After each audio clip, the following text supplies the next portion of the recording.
If you've often felt like you are merely drifting through life, if looking at your family makes you feel like an outsider stuck in another person's narrative, if others have described you as distant, challenging, or overwhelming without ever inquiring about your burdens, if you've spent nights shedding tears for something beyond your grasp and days feigning interest in a world that seems incomprehensible, it's not indicative of a flaw within you.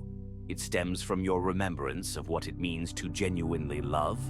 You recall a kind of stillness that doesn't exist in this realm. You understand that your purpose here is not to create a life, but to complete one. You are a soul who no longer feels the need to prove anything, to pursue or to conquer, not to fit in, but to offer your blessings to this world one last time before departing. So, if Earth feels like the final chapter in a book you're ready to close, soon you will return to a place where the noise fades, where love remains constant, and where someone has been waiting eons to finally embrace you home. In the long, winding journey of a soul, there comes a moment when the allure of Earth, with its complexities and beauty, begins to wane. This realization isn't a sudden flash of insight.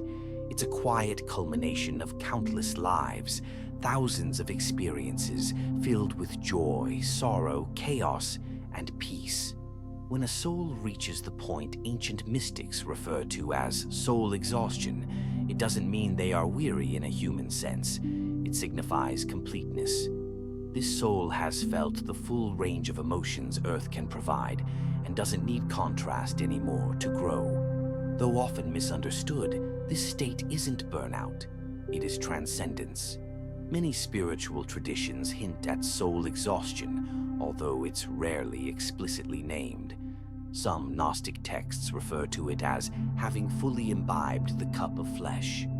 In Vedic teachings around moksha, the soul that has concluded its earthly journey is said to have escaped samsara, the cycle of rebirth. These teachings indicate inner liberation, not necessarily from life itself, but from the necessity to return to a limited earthly existence. From a psychological standpoint, signs of soul exhaustion manifest as a profound detachment, not apathy, but clarity. Those in this state might sense that they're merely passing through. They often lose interest in power, fame, or comfort, choosing instead to be guided by a gentle compassion and a mysterious sense of completeness. Carl Jung might refer to this as the final stage of individuation, the integration of all facets of the self into a harmonious whole.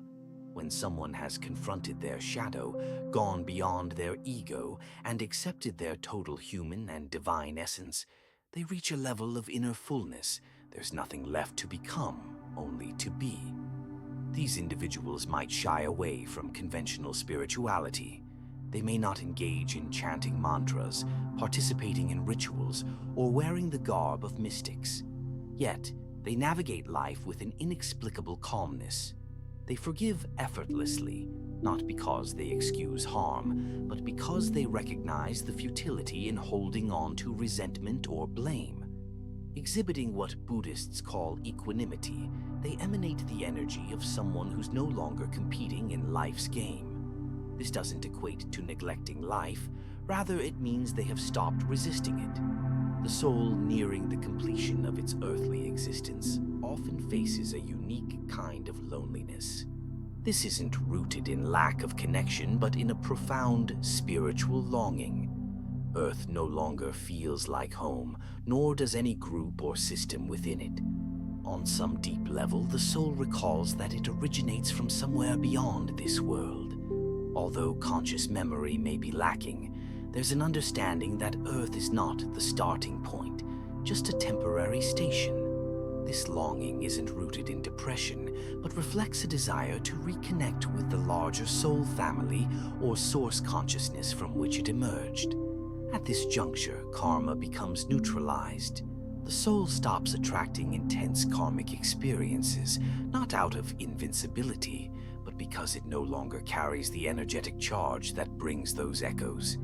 It has absorbed all the lessons Earth has to offer, wealth and poverty, health and sickness, loyalty and betrayal, peace and war, ecstasy and despair. Once the soul fully embodies these polarities, it ceases to create new imbalances. Life quiets down, not out of boredom, but rather because it finds balance. Notably, many individuals in this state refrain from discussing their spiritual fulfillment. They aren't drawn to portray superiority or strive for evangelism. Indeed, they may feel fatigued by spiritual performance. They have no interest in being recognized as enlightened. They exist simply as their true selves in the rawest form. If they teach, they do so with tenderness. If they serve, they do so discreetly. If they lead, it's by example. The soul in its final earthly life may still feel pain, yet there's a distinction. This pain no longer shatters them. Instead, it brings humility.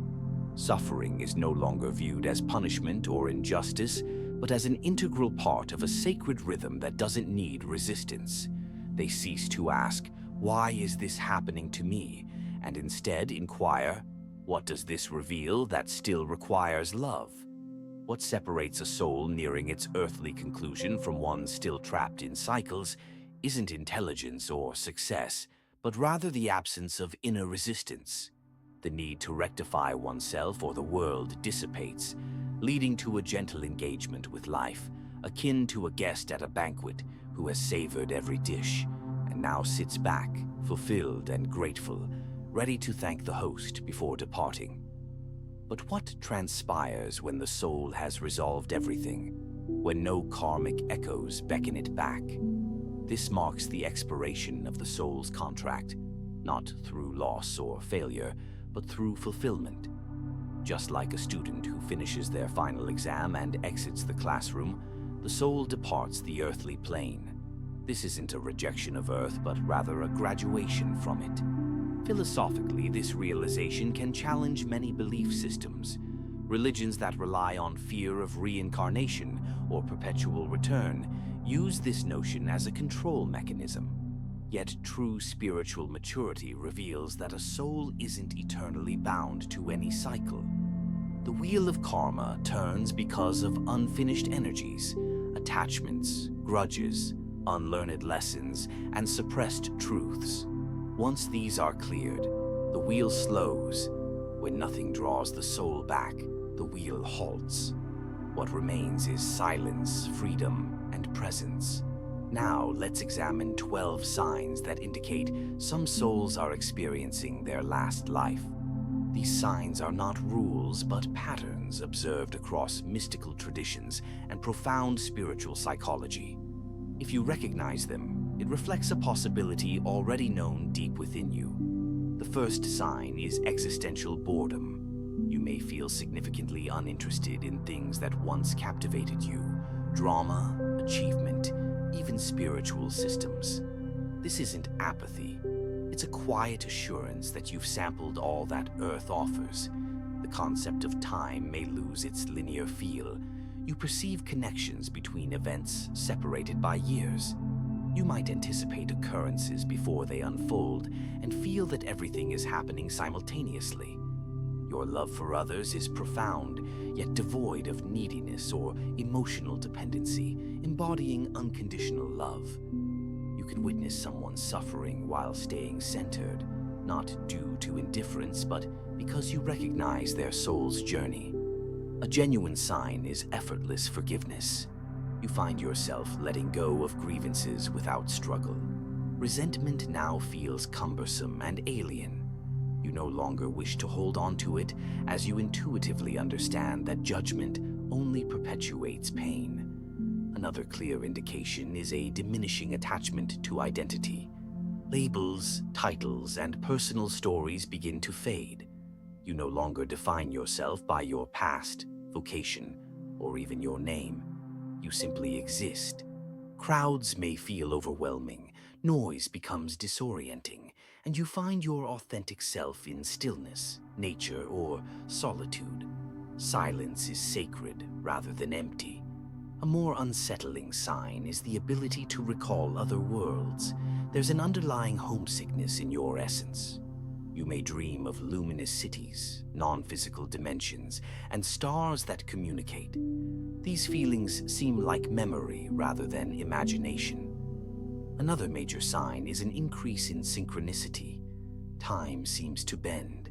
Clocks display repeating numbers. People appear just as you're thinking of them, and books fall from shelves containing messages you need to hear. The universe seems to amplify its communications, as if bidding you farewell in graceful, subtle ways. Emotional minimalism becomes your preference. You no longer seek constant stimulation. You don't chase highs or pursue healing. Instead, you yearn for authenticity, quiet presence, and the softness of a calm heart. Deep discernment develops, allowing you to perceive hidden motives immediately. You no longer pursue gurus or teachings demanding your loyalty. You become your own authority, respecting others' paths without attempting to fix them. Gentle loneliness is another sign. You may feel disconnected, but not in anguish.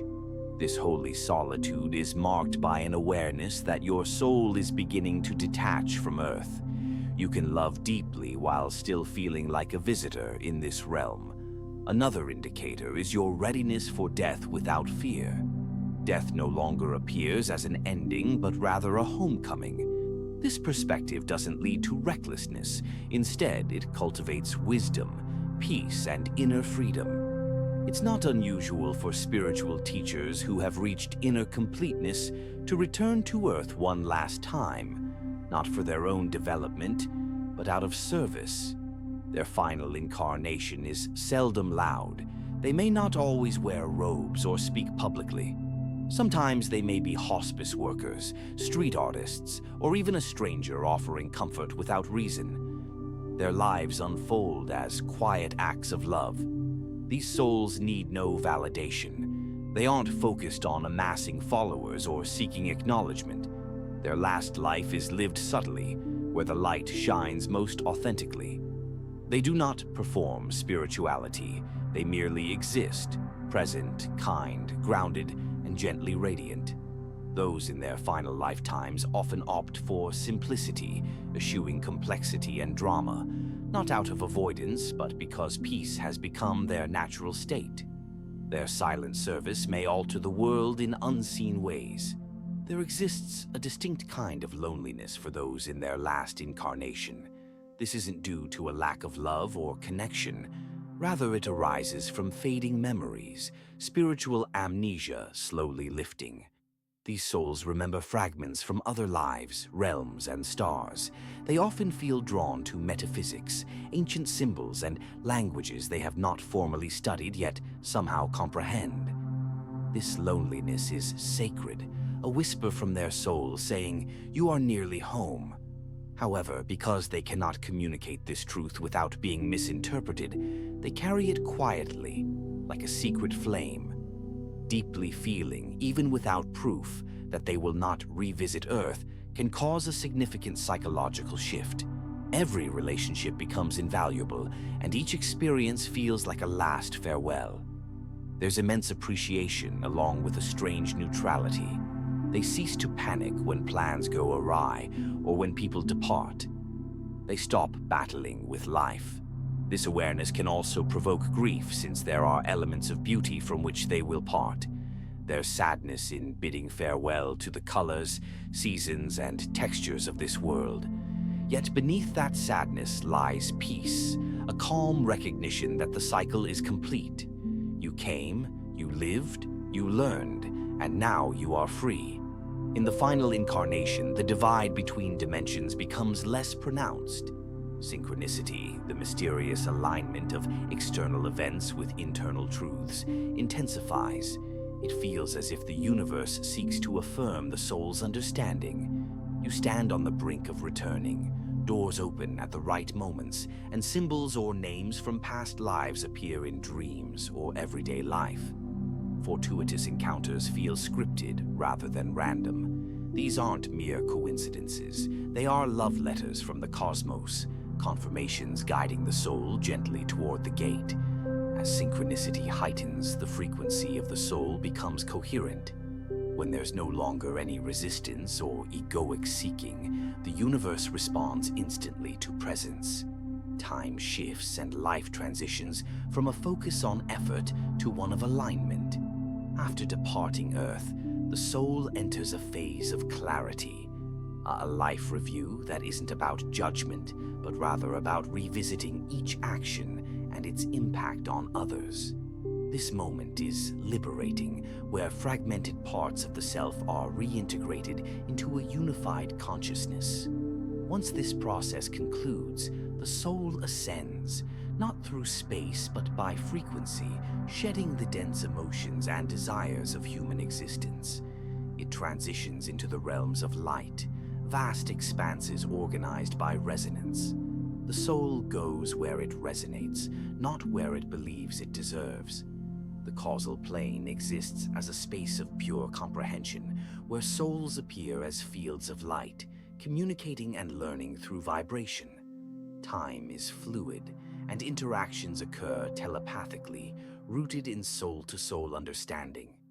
Beyond this lies more subtle dimensions, atomic and monadic realms embodying divine purpose and unity. In these spaces, souls merge with their higher selves, actively participating in the cosmic dance of consciousness. This isn't dissolution, but rather a return to a state where individuality is perceived in a cosmic context. Earthly existences become like chapters in an eternal story, remembered but not clung to. You are not your past, you are what lingers after it. In the realm of souls, groups reunite. The roles played on Earth, family, friends, foes, cease to segregate you. There's only recognition, forgiveness, and love. Souls grasp their collective journey and reunite in radiant understanding. Some souls, even after departing from Earth, opt to guide others. They transform into luminous beings, not as phantoms, but as protectors and inspirations, gently nudging the living toward awakening. Beyond that, some souls merge into realms beyond form, often referred to as the source field or the ocean of being. Here, separation dissipates, only peace, joy, and infinite presence prevails. Souls no longer exist as individuals, but as part of a collective, one flame in the infinite fire. Where do souls venture after their last earthly existence? They return home, not to a specific place, but to a state of pure existence. No more searching, no more suffering, only the realm of truth. And once there, they no longer ponder what lies ahead. They simply are, and that is sufficient.